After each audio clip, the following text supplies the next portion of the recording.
Yeah, probably. Boom. Hello. And here we are, out of nothing. Welcome to Luna.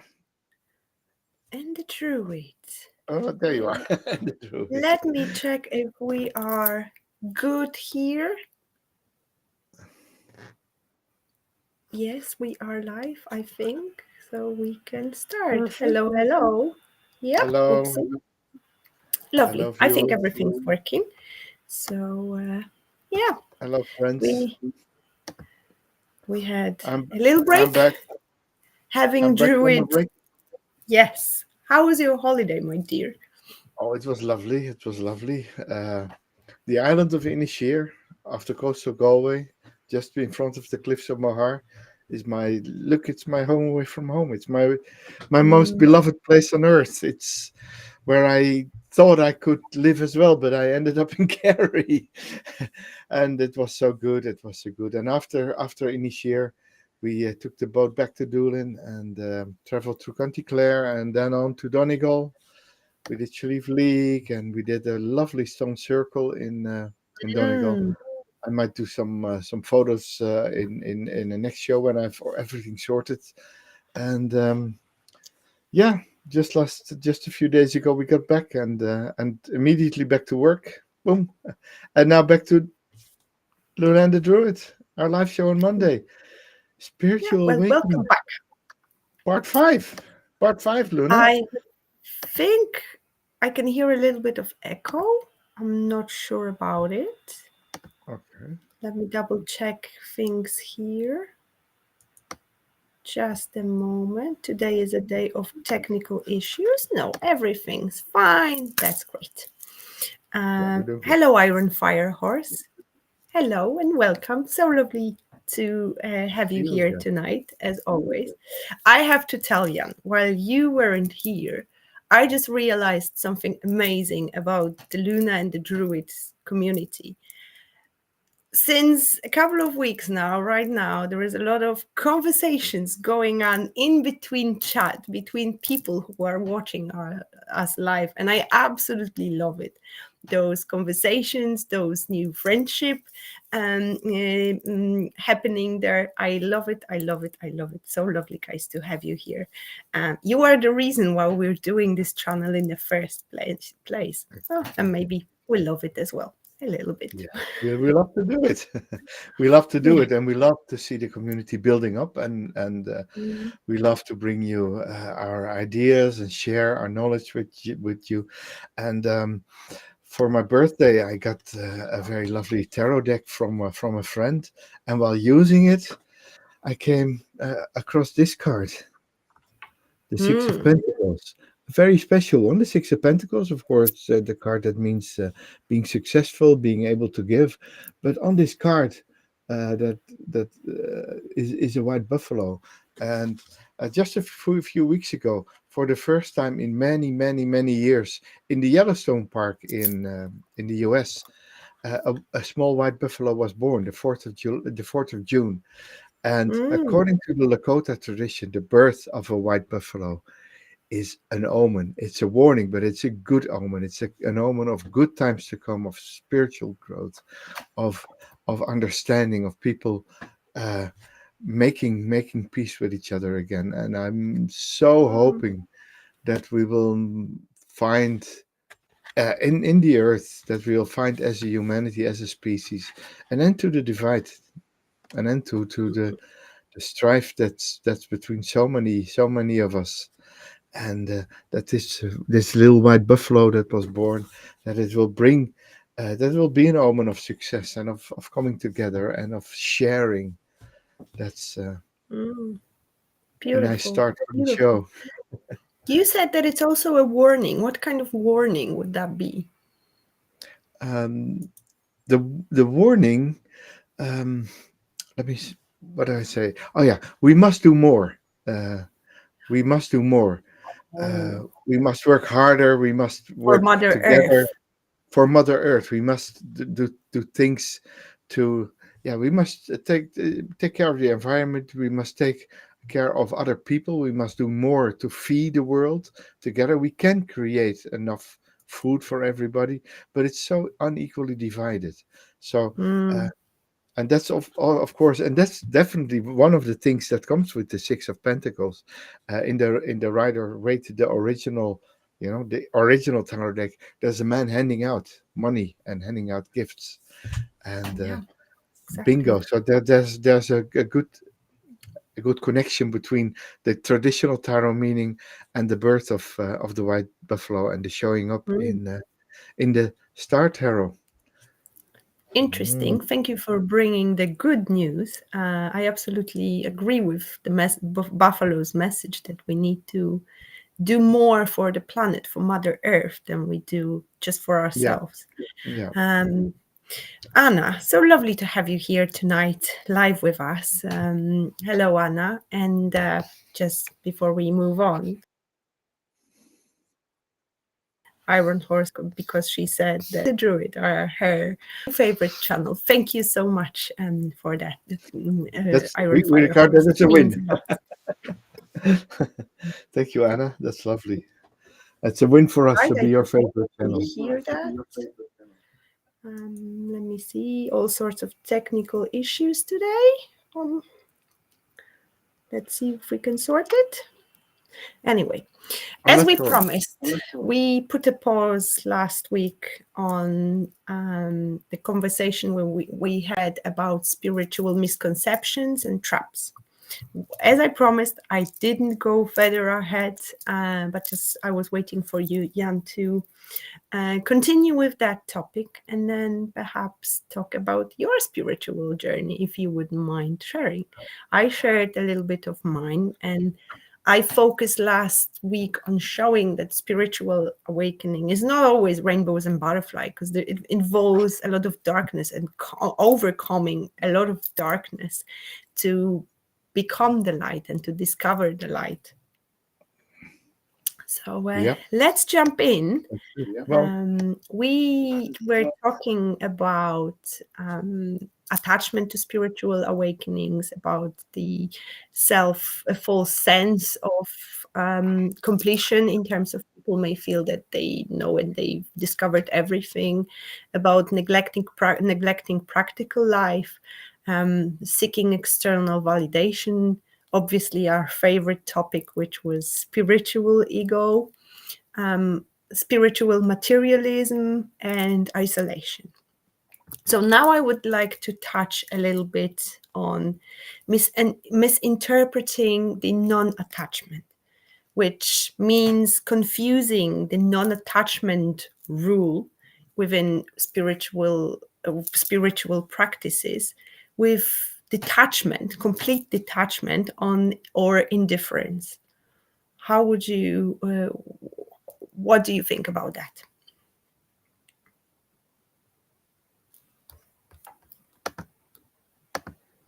Hello?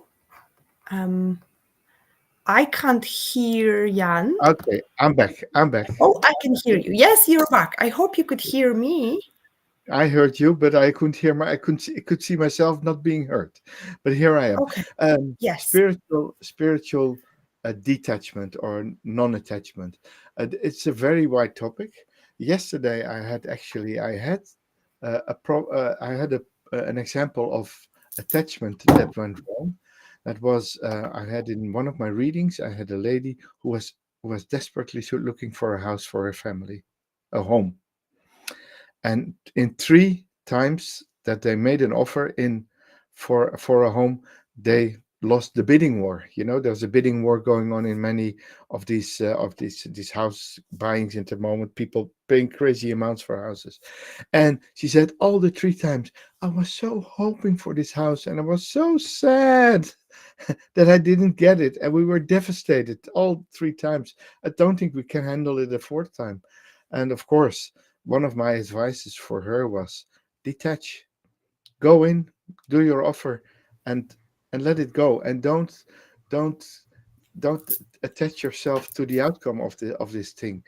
Uh, Keep free and keep trying, and try other means, make a nice vision board and about the house you want, so the universe can honor your wishes, and probably the houses that you missed for a good reason. They were not meant for you.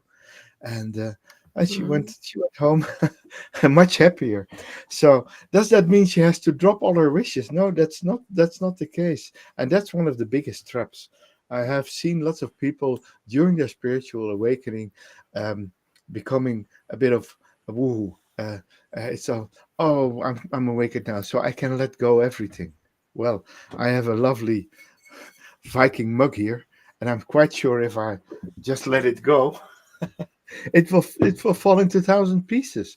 You know, you can detach from things, but put them down nicely. Do it with mindfulness. Know what you're doing, and don't just say, "Oh, I'm detached from everything," and then drop everything, and make everything just be okay. The saying goes, "Oh, great spirit, give me the power to change what I cannot change, the power that to change what I can change, and the wisdom and the wisdom to let go of what I need to let go, and again the wisdom of to make the difference between the two, and the intelligence to make the Mm. difference between the two." So detachment is not letting everything be as it is, but knowing when to make the change and how to make the change, and knowing when it's time to give up. And when it's time to give up, then let go. Another pretty dangerous, actually, side of detachment is that it can be done from wrong reasons. For example, somebody who is spiritually awakened can detach from their family, from their environment, because that person won't be understood, perhaps even not accepted. Mhm. But very often, it comes with spiritual ego we talked about. Oh, you're not awakening, I don't want to waste my energy on you, you don't know what you're talking about. This might be dangerous because it may lead to conflicts with other people, as well, and this may result in people who are not awakened to perceive those who are as completely detached out of reality.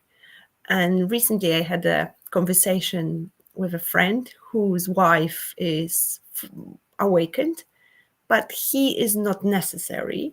So the point of the conversation was that people who don't understand the spiritual journey and spiritual awakening in all the processes which happen the moment you start to realize that you're a spirit having a human experience, not the other way around. And there was so much misconception, so many misunderstandings. And that person literally had that my wife needs help because she's going crazy, which made me laugh really hard because it showed me that some people are not able to understand because they are not experiencing it firsthand within their own body. They think that there's something wrong with their spouse, with their friend, with their family member, and it's not. And I totally understand why some people want to detach from their environment, especially if it's toxic. But sometimes a simple conversation can solve many problems. Yeah. Yeah, so there's the split between the person who awakens and the person who doesn't necessarily awaken immediately with them, or just doesn't follow their path. And the of course the trap is, it counts for both ways.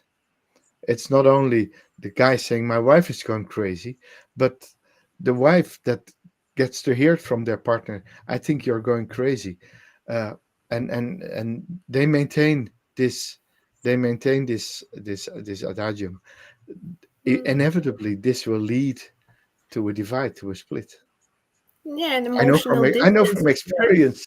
Yeah, I had my awakening came with a big setback within my family, and uh, well, we lived through it for a while, but yeah, well, uh, after a while, we couldn't maintain the peace in the house anymore, and there was there were big things going on, and we had to split.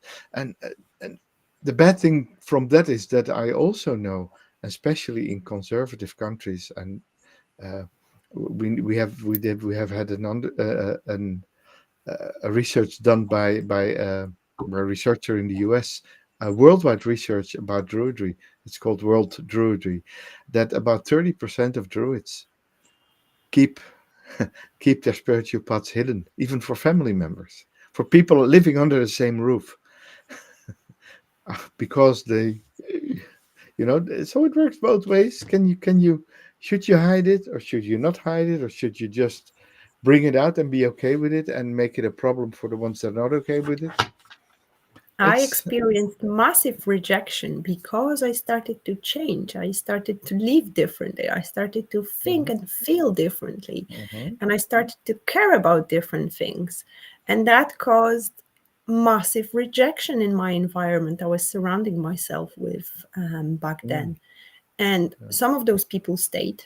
Some of those people just got along with their lives. And that's normal and natural within that process. However, I think it's the hardest to connect with the ones we are the closest to. If we're changing, sometimes it's hard for them to accept that change. yeah, Yeah. yeah. Another thing on my list here is over intellectualizing, which means, and it happens especially at the very beginning when we discover this world and we want to know everything. So we read every single book that is on the market, we listen to all of the podcasts, watch million YouTube videos, trying to learn everything about spiritual awakening, forgetting that spiritual awakening, it's not a process you discover by reading a book. The process happens within you. It's the process where Yeah. you wake up to your own light, when you realize that you're a soul, that you're an energy, that you're a part of something bigger. Yeah. And I noticed that quite often, actually, on the journey. And obviously, it's normal and natural to wanting to know and wanting to find out. However, this might be a rabbit hole which has no way out, because the only way out is to go within. Yeah, yeah, you're right. You're right on that. Um, I think there's yeah, probably Buddhism gives a good answer. Take the middle road. Mm, Do the work. Absolutely, do the work. That's thing number one. Do the work. Meditate. Sit. yeah, Uh, Visualize. Make contact with spirit, yeah. and Do read the books. spiritual practice, Yeah, exactly. and read the books, Mm, because the books can from knowledge you can fill holes that that of things that you don't understand yet. And sometimes a good book about good spiritual practices can open up, or can make you connect the dots that you can't connect on your own. Sometimes the dots are a bit look a bit far away, and it just means there's one dot in the middle, and boom, there you have it. And mm, books can bring you further. We had situations here, uh, when spiritual awakening goes on, and you follow certain teachers, and some teach you to strive for happiness, and others say, oh yeah, but this there's more than happiness. I say yes, but first strive for happiness, or resolve the ego. Perfect. Resolve the ego, get rid of the ego, then the risk comes that you drop everything, and then you say, okay, the ego has a purpose, so we don't have to kill the ego, but we have to manage the ego. And so these are practices that you can experience, but also where you have to fine tune them. And the fine tuning uh, comes from reading the right books, following the right teachers, doing doing some spiritual courses, often with other people. So you're building community, and that's also one of the big benefits, I think, of spiritual awakening, especially in this days and age when we can connect all over the world. I remember in my high tide we had a pre-Facebook community, that looked a bit like Facebook, but it was pre-Facebook, and there were about 200,000 people on the earth, and they were all working towards spiritual awakening, and they were all on different roads and different paths, and it was vibrant, and it was lovely till it ended again, until the real Facebook came. Mm. But so the connection and yeah, a bit of both, middle road. What is really interesting that you brought the card Six of Pentacles to the show at the very, very beginning with the Mhm. white buffalo. And the Six of Pentacles talks about balance, equal give and take. And whatever we've discussed so far, the conclusion is always find balance. Evenly give, evenly take, evenly read books, but also have your practices to implement and embody that knowledge and see if that's something you resonate, which is something which sits with you, with feels with you. So that's interesting how uh, intuitively some things just merge within this conversation. I absolutely love it. And last but not least, an important aspect is ignoring physical health.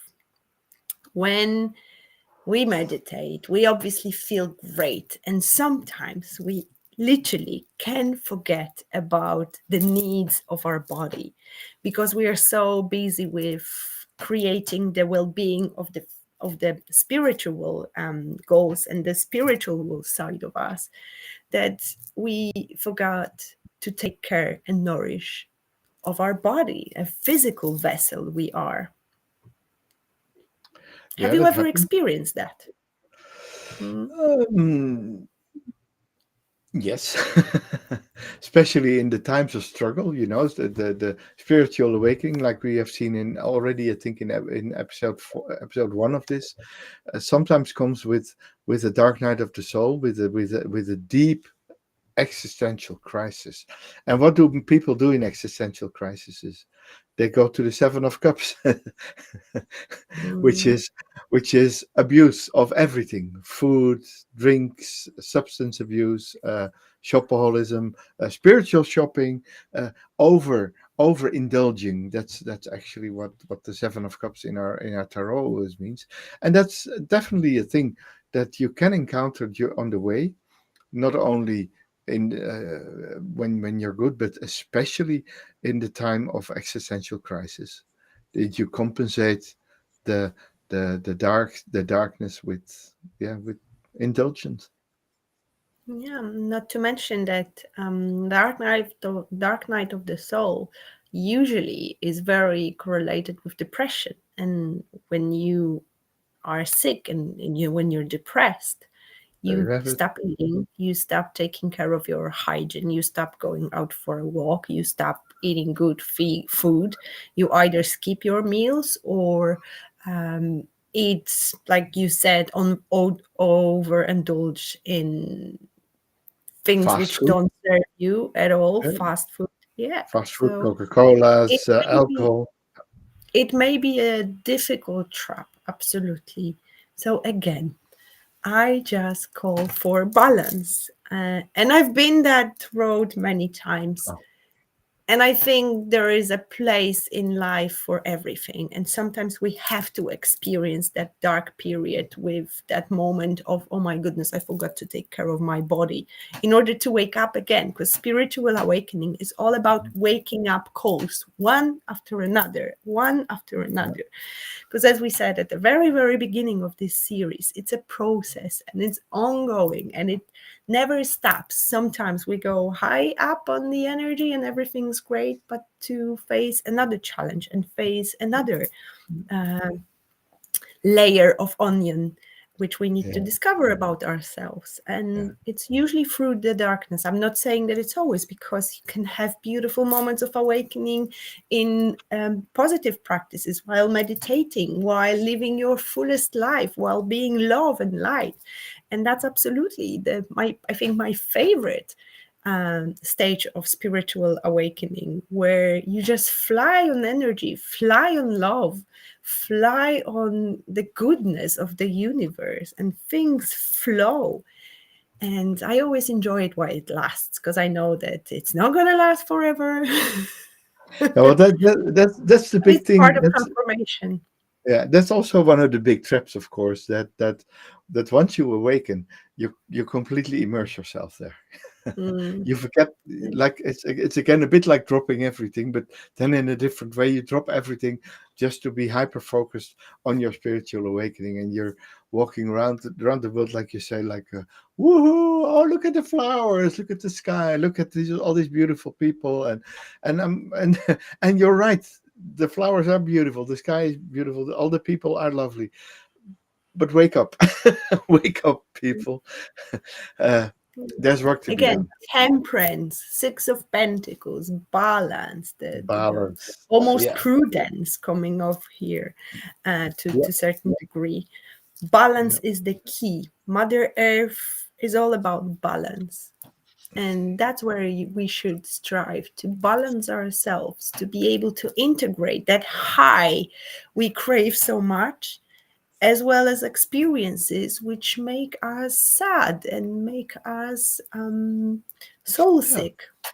Yeah. So that it's and that's the trick that you wake up and you go like high in the sky until you're no longer high in the sky and you drop back in the big dark hole you just crawled out of. And that's like you said, there were temperance and prudence come in, and adjustment, balance, and strength. So we have the four virtues, the mental strength to cope with both, and not get carried away in the good days, and not Yeah, getting carried away in the bad days, and just experience your awakening. exactly. And that would be one of the strategies you can take to avoid these traps. Another one would be self awareness and simply being honest with each other and reflect on your motivations, Yeah. behaviors, experiences, um, and ask yourself, do your action align with your true intentions? Is there something which needs to be changed?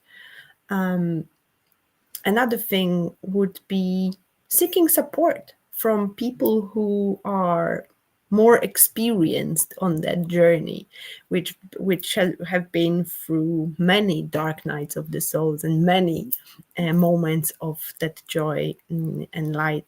Seeking a mentor, a community, somebody you can talk to about your own experience.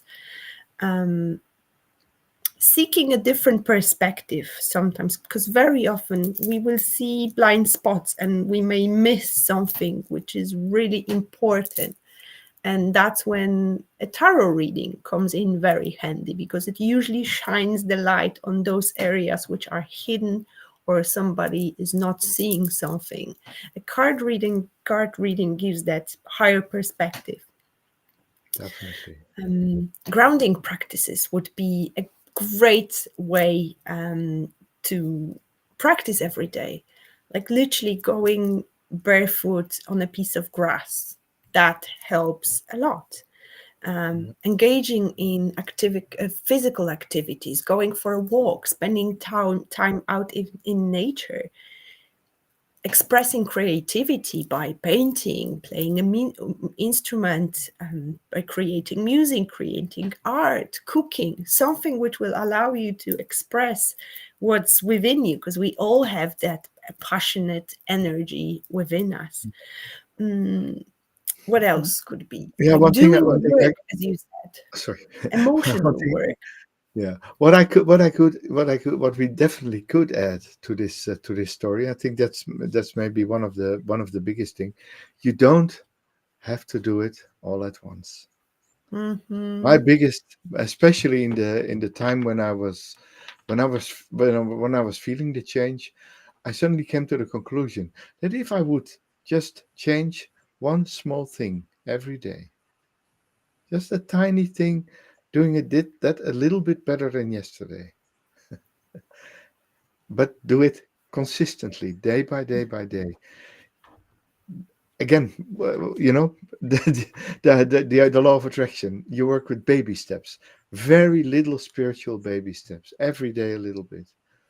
and you start with, for instance, uh, we started being flexitarians, and from a regular menu, starting to add in more vegetarian days, uh, being random acts of kindness, small ones, uh, you know, all these small things, and they add in the long run to a way better balanced life and a way stronger spirituality.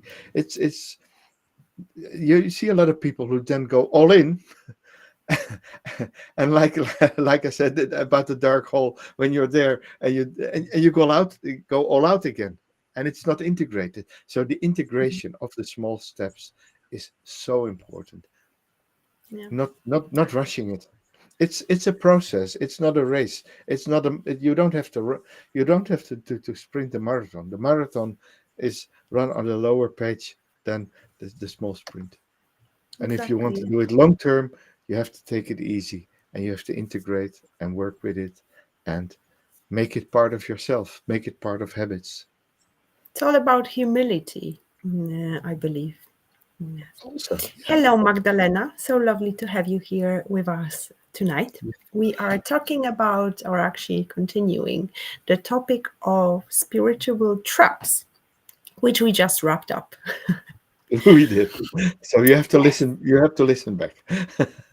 Jan, Yeah. if you wouldn't mind sharing, I shared a bit of my personal journey Yes, you last did. week. Would But I'm you like chickening. to? I'm chickening out now. No, I don't want. Well, okay. It's not about me. If you Okay. don't, that's Yeah. fine. No, I'm fine. We I'm fine. We're here. good. We're here to open up. We're here with the community. We're safe, and uh, would you Iron would you Fire mind Horse. starting with mind starting with a question then, Lona, to give me Yes, some. just a second. Before I go there, Iron Fire Horse says, I agree with that, step by step, little by little, consistently. And I think Lovely. that's the way. It took me a while That, to that's the way. realize that. And Yeah. how long did it take you to discover that step by step is the best approach within your spiritual awakening and spiritual practices? I don't think I know the exact time. Um, I know when my spiritual awakening started, and it started with actually it started um, with finding the old ways first. So I Mm. didn't find spirituality first. I found my interest in the old Celtic ways, in the old Druidism, in the ways of the goddess, Avalon, Arthurian legends, and mystical swords rising out from mystical lakes and stuff like that. And so it started more or less when I was always a very avid science fiction reader. Then I became a fantasy reader. With fantasy, magic came into my life, and then with the Arthurian legends, the magic became a bit more real, and spirituality became real. So somewhere in the 1980s, yes, I'm that old. Somewhere in the 1980s, my interest was born there, and I started not necessarily integrating it, but I started reading a bit more about it first, and then later on, maybe 10, 15 years later, I really thought, okay, I have to make steps now. The world I am in, I was really a career tiger. I created an internet company, a startup in 1994, and it had 200 employees in 1999. And one of the big things was then when the company grew so fast, we had to work with people to create team building and stuff. And we found a teacher, an NLP teacher, who helped who helped us work together, who helped us Mm. backing up each other. With NLP trainings, you learn to fall blindly and always know that there's someone to support you or not. And but he but he was a team builder worker, an NLP guy. And I know a lot of NLP. and we did the craziest things together. And from there on, I began to integrate both this spiritual understanding of togetherness with this magic and fantasy life that I was Mm. already open to the magic. I was already open to the changes, and then it started. And once it started, there was no way back. Mm. I was going to ask you what made you searching, but I guess magic found you and came to Found you, me, which is an definitely. amazing story. Um, Thank you for sharing. And do you remember which was like a light bulb moment for you, something you will never forget, and you realize that, oh shit, the world I live in is fake? Yeah, yeah. Did you Well, had a moment like yeah, I had two, I think. So the first one was in 1983 when I read the first print of The Mists of Avalon by Marion Bradley, a book that actually opened the spiritual floodgates for many, many, many people I met over the years, especially on the Druid path. You could say that nearly 100% penetration of Druids have read it. 100% of Druids have read it, especially the older ones, and lots of them say I found my path through that book. My mm, big bang moment came in 2005 when a friend of me came up with the movie The Secret. mm, You know that one I do. by Lorna Byrne, and Mm, we were such noobs, you know. We knew nothing, and we saw the movie The Secret, that you could attract everything, and that when you were spiritual, you don't have to be poor. It's good to live in abundance as well, and spirit and a spiritual life. And so there was especially for starters, there was so much, yeah, so much eye openers were there that you could change your life by just dreaming. And after that, I found my first big teacher, which was Mike Dooley, which he still is actually. So he brought me the program Infinite Possibilities and Playing the Matrix. And 10 years later, he made me a trainer of his program. I went to mm, uh, so I worked with him for 10 years on my own development.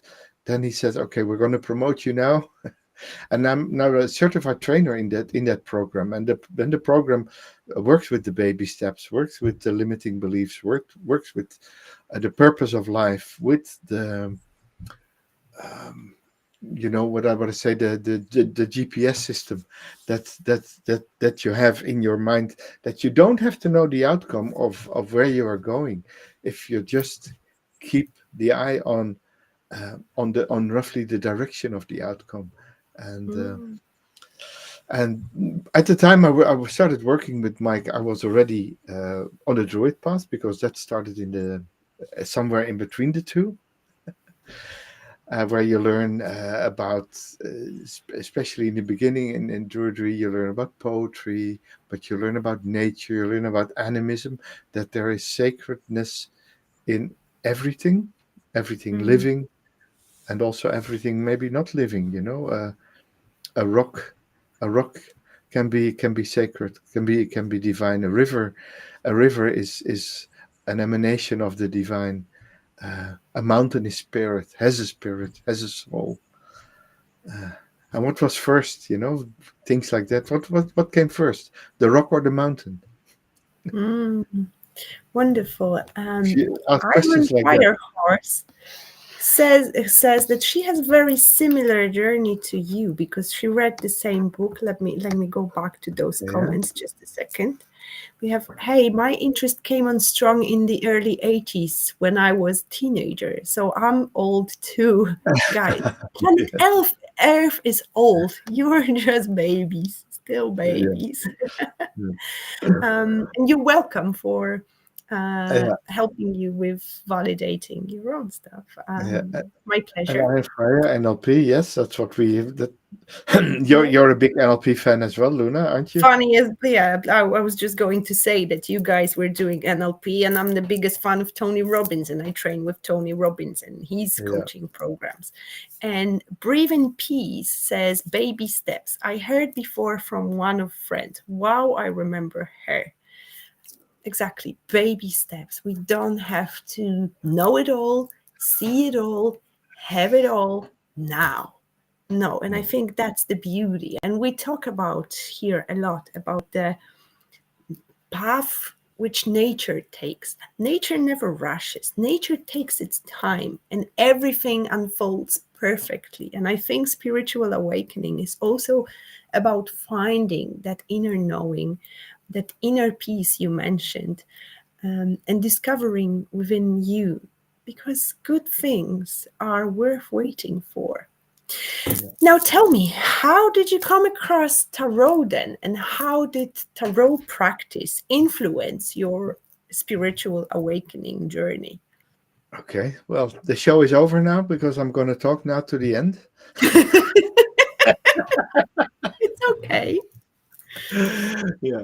So I signed up for the Order of Barthovens and Druids, which is, of course, which became the framework of my spirituality. So I actually had someone from Cork University who was doing a research about spirituality and spiritual growth and stuff.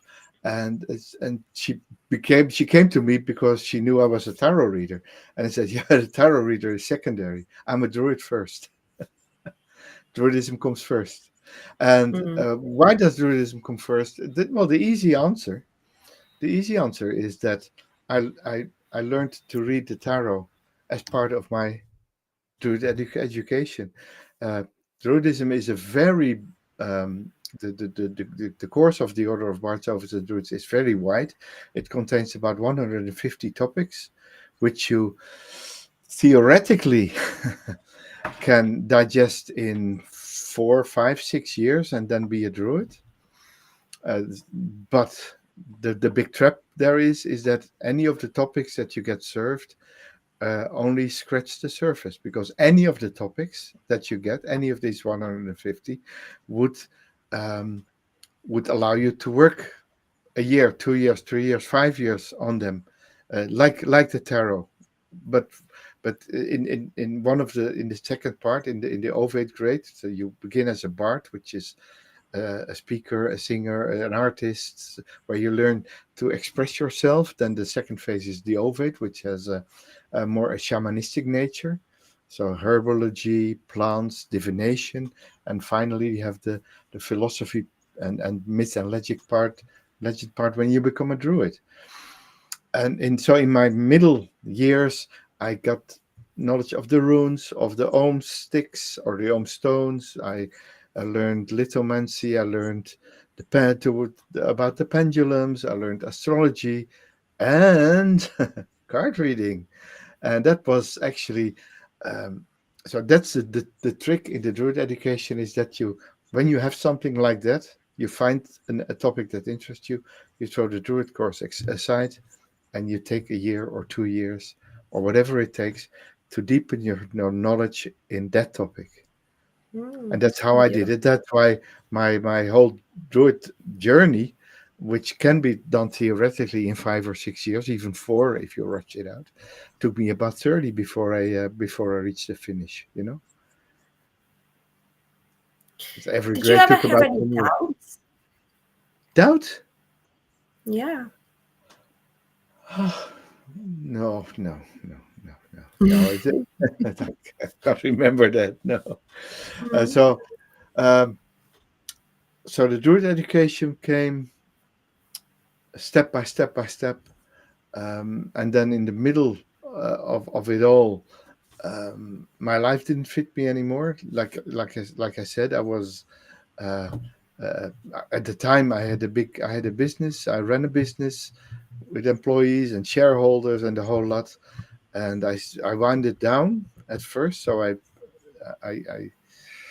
the business was sold, and from that I started to trade a bit in Lord of the Rings merchandise, which I found much more interesting. And while I was doing the Druid education, and then slowly the rest of my world around me crumbled, fell apart. 2007 came when the big credit crunch came, and my business wasn't doing so well anymore. So the dark night of the soul happened to me in 2007 when everything. Only once? Lucky you. No, yeah, well, that was, it was a good one. It was a really a moment of true awakening. It was not just a dark night of the soul. It was dying and being reborn, big The time. tower I moment, might, basically. oh, it was absolutely a tower moment. I remember a couple of years before this 2007, I pulled my first tarot card in my first Rider Waite Smith deck, and the first card I pulled Mm. out was the Tower. I said, "Okay, let me just pull one card for my future, and let's see what it brings." And it brought the Tower, and it happened. My businesses went bust. My marriage broke. I ended up in debts, and I slept in my car, and and everything that Wow. could go wrong went wrong. And then I decided to step out because just a few Mm. years before I had read or I had seen the movie The Secret. I said and did the Mike Dooley thing. So I said, now I'm going to change my life. I'm going to do things. I'm going to show up. I'm going to move. I'm going to do crazy things. And one of the things that happened to me that while I was in the process of falling down, I saw a lovely property for sale in Norway, in the north of Norway, at a reasonable price. Um, even maybe just a little too expensive, but I started dreaming of living there. That start living the dream in Norway. Then all of a sudden, from that property came a message that we're not going to sell. We're going to create an eco village. That was my dream. So what did Even I better. do? I gathered my my last euros, bought a ticket to the north, and I just went there and said, "Yeah, I'm gonna visit you, and I'm gonna be there for 5 days. Is that okay? I'll sleep in my own tent and sleeping bag, and I brought that, and yeah, you can live, you can put your tent on our land, and we can discuss the building of the village and stuff like that." So I showed up in Norway. All kinds of magic happened on the way. I made friends already. I met a Sami shaman. I met a German hippie on in a camper van that brought me all the way there because the bus was gone. And coming into that house, the first day there was a family living there, a single mom with some children, and I said, "Yeah, I'm going to put up my tent now." She says, "Oh, we have enough rooms. Just jump in one of the beds, And a few days later, she says, "Are you going home already? Why don't you stay a little more?" And I just came out of this dark hole of divorce and money gone and sleeping in the car, and I really didn't even have a house at the time. I said, "Okay, so you want me to stay?" She says, "Yeah, we can stay. We can be friends or even more." So I decided to stay, and I came there with a burnout, with a complete burnout. I Mhm. was totally hopeless. Half a year later, we decided that it would be better that I would go away again. But I was completely healed. The universe Mm. had the biggest surprise for me. First, the biggest surprise was that there was a house 5,000 kilometers away from home. I never knew it existed. I knew it existed, and the moment I knocked on the door, they said, "Ah, where? There you are. Come and live here." Can you imagine that? Yeah, that's And the magical ways I of was never things. ever been in Norway once, and I just went to one house in Norway, which the house is actually the house of my dreams, and I could live there. So I immediately knew, okay, I'm doing the right thing. I'm on track now. I'm back. I'm back. And when I came back, Mm. I had a good friend who says, "Oh, you come live with me for as long as you like in Amsterdam." So we lived there, and I had my old car, and I started, things slowly started to build up again. and I met Karen, my current wife, and she drew the rest out of me out of the pothole, and and together we've built a lovely life. 7 years, 17 years later now, we live on a lovely spot in the Cork and Kerry Mountains. And instead of being poor and in debt like I was in 2007,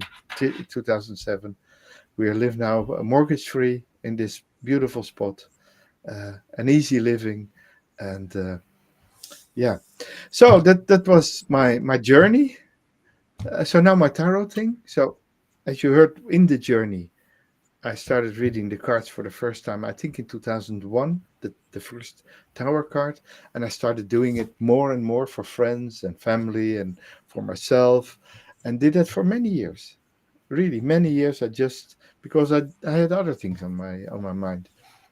But then about a few years ago, my interest began to grow. I started to work again, and I met my favorite. I met a deck that spoke more to me than all the decks I knew before, because I have uh, this one. This one was my first Legend, the Arthurian Tarot. I've seen a small box of it in your house.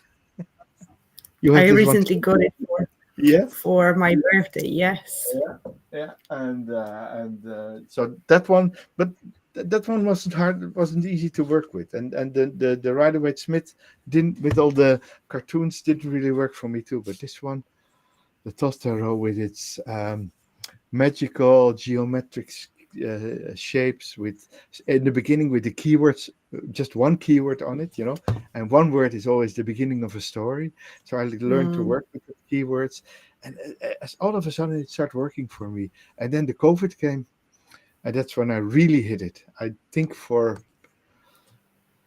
the first year and a half in the lockdowns, I just worked and worked and worked. I studied all the aspects. I studied the Kabbalah. I studied the astrological aspects. I studied the deck itself. It's deep, deep, deep. And after the COVID, I started, or during COVID, I started doing readings online. So I became better and better at it. Become uh, more easy in it. And when the world started coming to life again, I met the owner of the Holistic Fairs, told him about myself, talked a bit, and he says, "Oh, you can have a few test shows with me." And I did a few test shows. Mm. The response of the audience was good, because they are there, the owners of the show, so they get the feedback from the clients.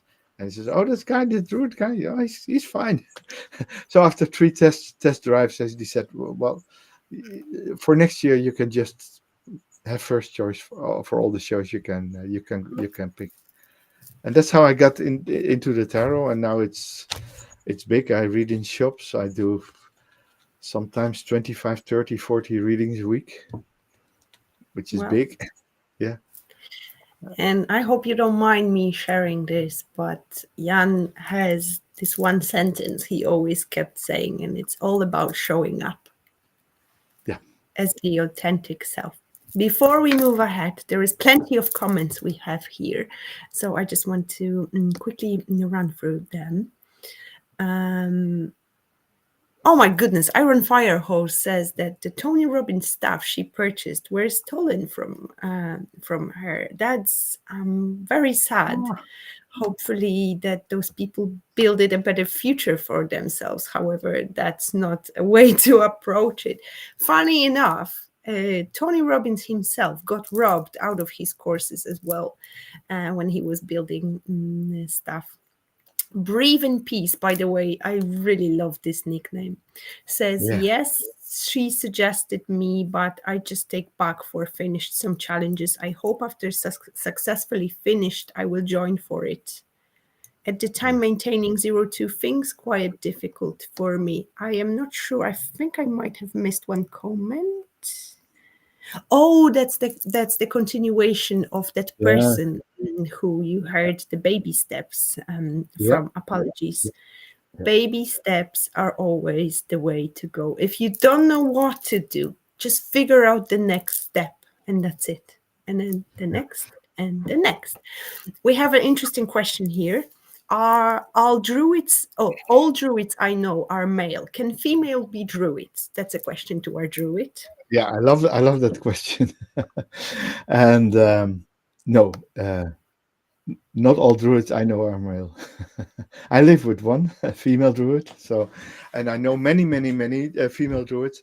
And actually, we have made a big step in 2000 because all the chiefs of the Order of Bards, Ovids, and Druids over the years have always been males Mm. until 2000, when a new chosen chief was chosen by the previous chief. It's not a democratic process. No, the chief chooses the new chief. And he chose Emer Burke, a woman from Kilkenny, a druidess from Kilkenny. And she's now the the chieftain of the Order of Bards, Ovids, and Druids. So we even have a druid at the helm. You know, there's a druidess in charge. And I know many, especially when we go on retreats with druids, it's about 50-50, I would say, at the moment. Mm. Wonderful. Yeah. Another comment here is about baby steps again. Baby Yeah. steps with faith may bring anyone towards a miracle stage, I believe. Absolutely. I think Absolutely. we are the best example of it. Iron Fire Horse says here, I know, Luna, I've had my ups and downs for sure. The dark night of the soul feels very different this time. Yeah, And yeah. you shared with us part of your story, which Yeah, we're very grateful. He's about to become homeless. Do you read that? A comment Didn't below even it. get Yeah. there. Oh my goodness. You are on the vast of such a transformation Yeah. because everything seems like it's falling apart.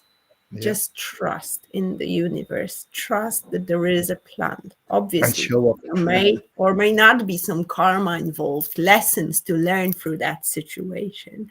However, I'm sending my love and light to you, my dear, because Yeah. you're so brave, and keep Yeah. being brave. Do that. And Jan is the best example of how challenges can, in the future, turn into life's adventure, which creates new, better life. Obviously, it's a hard process.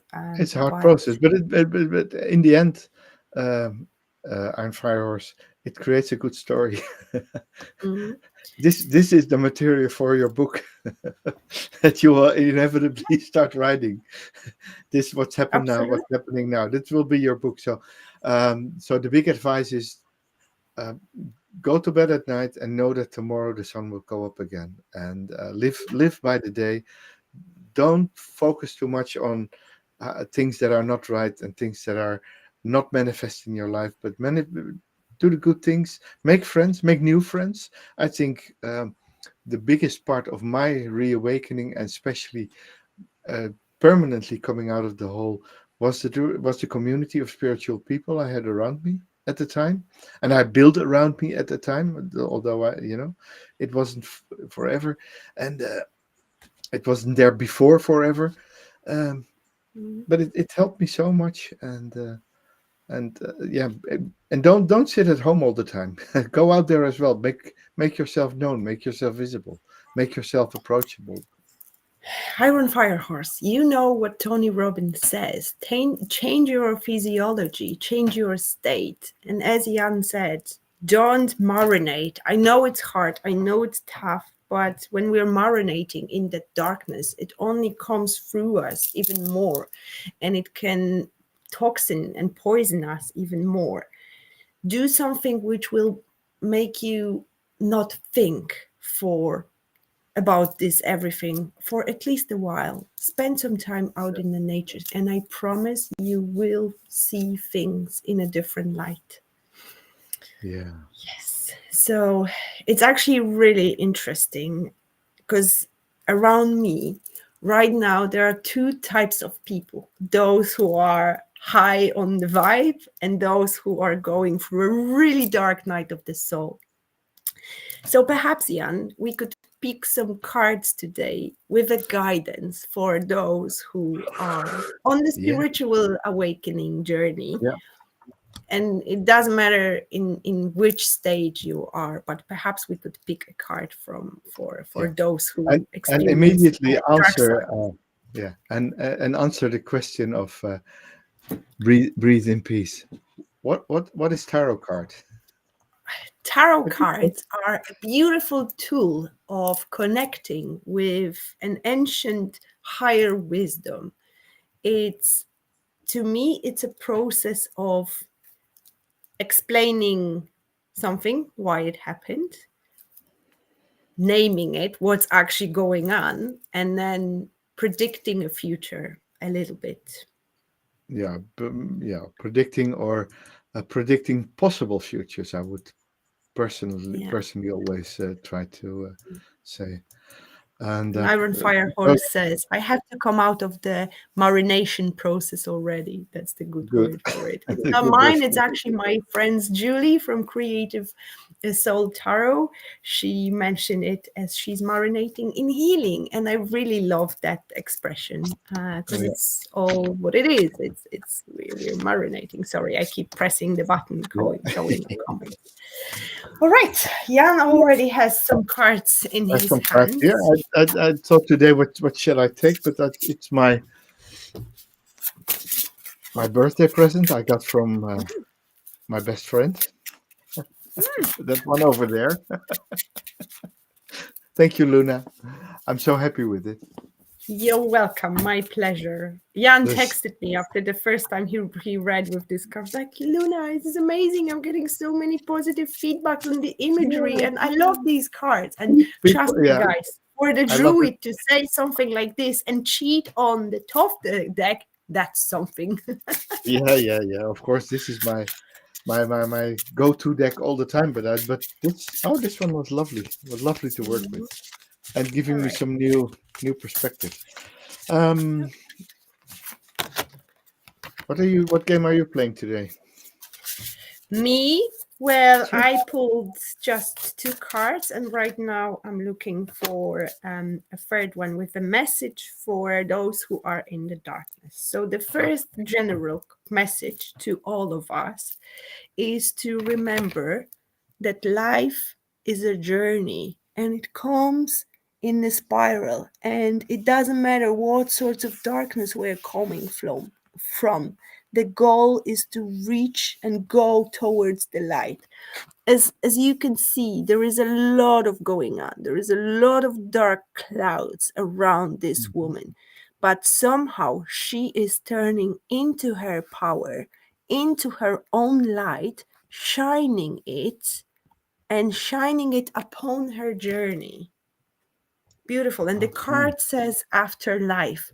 So remember that whatever is going on in your life right now, there will be another life after that, aka that there will be another chapter, it will be a transformation, there will be another history to tell, another story, as Jan called it today. So it is important to remember that the light we are seeking is within us. And sometimes the dark clouds and all the darkness will make us almost forget that the light is there. So, how to turn into that light? By creating our own sanctuary and going within, detaching from the world, detaching from the thoughts, detaching from whatever circumstances you're in, and just listening to the voice and the guidance of your own soul, of your spirit. And for those who are especially going through a tough time right now, an extra message here is that remember you are a divine being. Remember that you are a part of God. So, whatever you're going through, you have the power to overcome it. You have the power to make sense out of it, and you have the power to transmute it and turn it into experience which will bring you more to the light. Very interesting message. I'm really interested in, and it's really like, do you see, I'm very drawn to how similar those two cards are. Oh. Something is going on the screen here, but Yeah, but yeah. it doesn't matter. I was focusing on the wrong person. The two It's okay. cards. Can you bring them up again? The two cards, Luna. Of course. There you go. Do you see those Oh, cards? yeah. There Yeah, are especially. almost the same cards. Even the image is a bit different, but it's all about remembering that life is a journey which we come to experience to this planet Earth to learn, to experience all the opposites of love and light. Because when we're a soul and when we're flying and we're back home, we don't experience sorrow, sadness, grief, because it's all beautiful, love and life, butterflies, rainbows. And back down here on Earth, life is not always like this. So remember that it's, and I'm sorry for saying just or only, but it is what you're going through. It's just an experience. And then will be one day that you will feel strong enough to overcome it and make another step, sometimes the first step towards the light. So don't give up. You have the power of God within you. Just tap into it. So that's me. Wow. Thank you. I have the pack here. I'm just going to pull 3 cards. I'll treat them one by one. What were your positions? Card 1 did the situation. I was just pulling messages in terms of asking questions card for our viewers, and then an extra message for those who are in the period of I'll go night. for messages too. We start with, what do we have there? the 6 of Swords. Perhaps I could switch you on the bigger screen here. There we have it. Thank Go. you. So the 6 Oh, of Swords. wow. Yeah, lovely. The orcas, the little boat with the boatsman, and a little tucked up baby in there. So of course the 6 of Swords in my regular deck is rationality, preparedness, and science. And the traditional decks like the Star Tarot add to it the journey over water. Also well prepared. Look, the baby is well, or the person that journeys is well prepared, well protected. And so knowing that wherever you're going, first make sure take good care of yourself, take good care of your own protection, and make sure that you go well prepared. And if this card shows up for you, you're most likely to go on a journey, and maybe it will lead you over water. Next card. What do I have? I have to look. The Magician. Woo! As above, so below. As above, so below. The Magician, the know-it-all, the do-it-all, the one that juggles all the elements, and of course, when you go on a journey, it's good to have your inner magician with you, and to manifest your knowledge. It actually talks about my journey to Norway. You see that my journey to Norway. Yeah. And to Norway, I drove to Denmark, then took the boat from Frederikshavn to Trondheim or something, and ended up over water. And I had a backpack that actually is a sleeping bag that is actually like that with a hood. And I saw the whales up there. And in Norway, the magic happened. The magic happened when I met the right people, when I met the shaman, when I met the lady that owned the eco village in the making, and I managed to win them for my case. And that's also a big thing that a magician does. Magician knows how to magically enchant people to go for it. So when and where did Mm.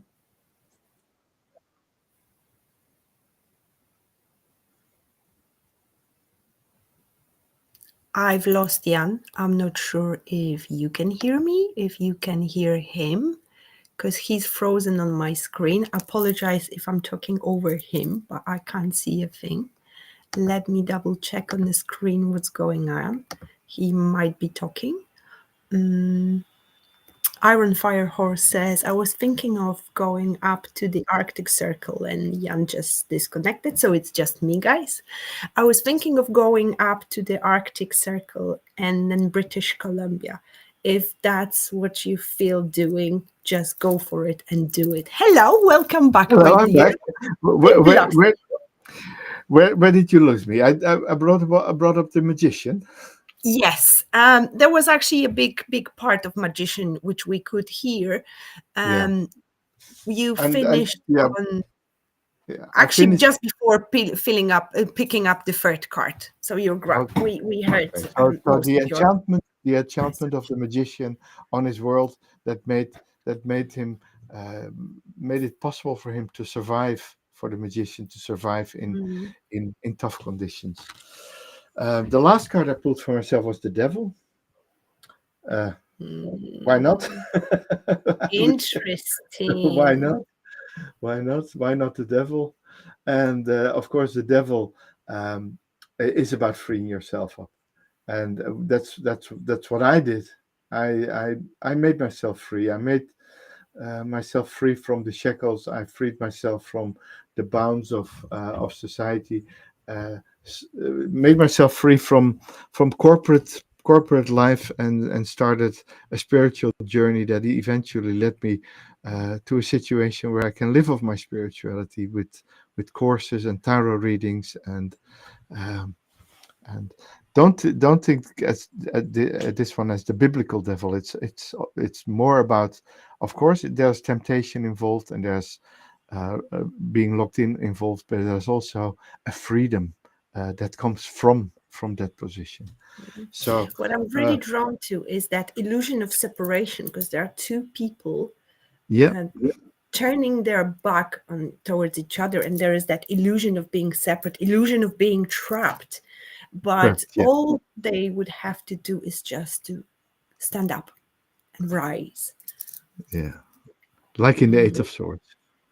Yeah, exactly. Yeah. Exactly. Wonderful. Great to So, have you back, Jan. And there was a question, how to give up smoking? Well, please do reach out to me. I do a process with people who want to make significant changes that I will promise if you think of a cigarette, it will make you sick. So that's please good. reach out and we could Have do you ever that. smoked, Jonah? Did you ever Me? smoke in your life? Never. No, I did. Occasionally, like I could, there was briefly a time in my life that I was just holding a cigarette, but I couldn't even inhale the smoke. So yeah, that was me smoking. Yeah, yeah. No, no, I hate cigarettes. It's just for me it's my absolute boundary. No, never. Yeah, I gave up smoking when I was 27. So, You were um, smoking? Didn't yeah, know that. from yeah, more than 10 years. Yeah, yeah, yeah, yeah. Mm. Yeah, it was at the time, we were talking about the 1970s. Everybody was smoking. Yeah, well, that was Yeah, a you different could, time. yeah, yeah. I remember visiting the doctor at the time, and he was smoking after his desk. Strange days, strange days. So there's that, but later on, it did just didn't work for me anymore. I think, okay, no, let's quit. Let's cut it out, and Yeah, that was good. it's great to be on the other side of non-smoking, says every smoker who found courage and strength to uh, Yeah, give it back. Because remember, smoking kills. Long yeah, story short. And with yeah. that said, from spiritual awakening to me preaching about not smoking, thank you so much for being Thank here you so much tonight for with being us. with us, for sharing the It was space. so lovely to see all your comments and engagement in the conversation, because that's what actually enriches our conversation. This guy's Yeah, your energy, your experiences, your shares, thoughts, sometimes the difficult stuff you share with us. Thank you so much for your trust. And thank you for being here. And breathe in peace says, my many girlfriends left me, but Smoke's still with me. Anyway, just kidding. Keep on breathing in peace. Peace. Yes, exactly. The Exactly. peace. But guys, Smoke the- seriously, smoke the peace pack. do you know what's the secret of the cigarette itself? It's not that it has some magical substance which make you calm. No, it's the process of breathing. You're breathing obviously toxic substances which kill you, but what's that thing which makes you relaxed? It's actually the act of breathing. So breathe in peace and come back next Monday for the next episode of Luna and the Druid. Thank you so much, guys, for being here with us. It was Yeah, thanks, lovely Tom. to It was lovely. spend this evening with you. See you next week. Bye And take bye.